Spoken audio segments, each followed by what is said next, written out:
All right, so one more topic to talk about briefly, cervical spine immobilization. So C-collars are kind of a touchy topic for some people, and we've noticed a little bit of a trend.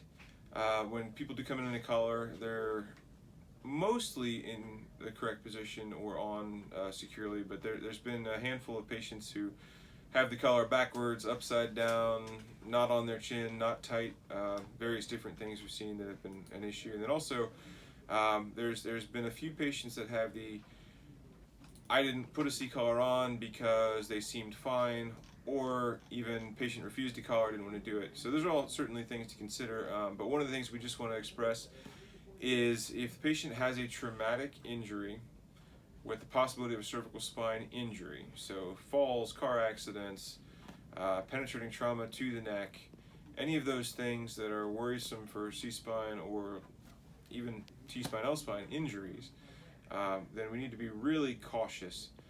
Nexus criteria is something that exists to clear a spine, but the caveats to that are no distracting injuries, non-clouded judgment, so pain medications, sedatives, things like that can't be given. And if you're able to, then we'd ideally have imaging beforehand.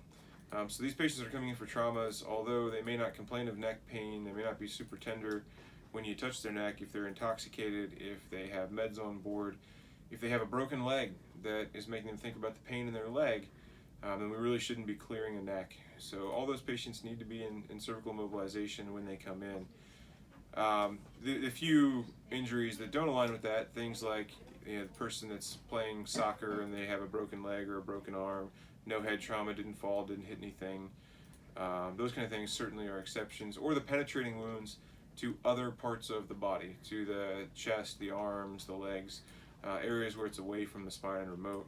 Those don't need immobilization because there's really low likelihood of actually injuring the spine. Thoracic spine, lumbar spine, also important. The thing about a C-collar is we can't really control patients' head movement well when they're laying flat and immobilized.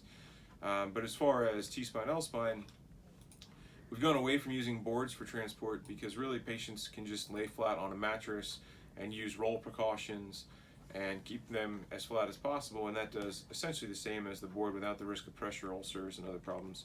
But C-spine we have a difficult time controlling because the weight of the head can conform the neck into different positions alone, and it really can be a danger. We don't need paralyzed patients or patients with injuries, so we're going to have to do our due diligence to really make sure everybody's in a collar if it's appropriate and that the collar's on correctly.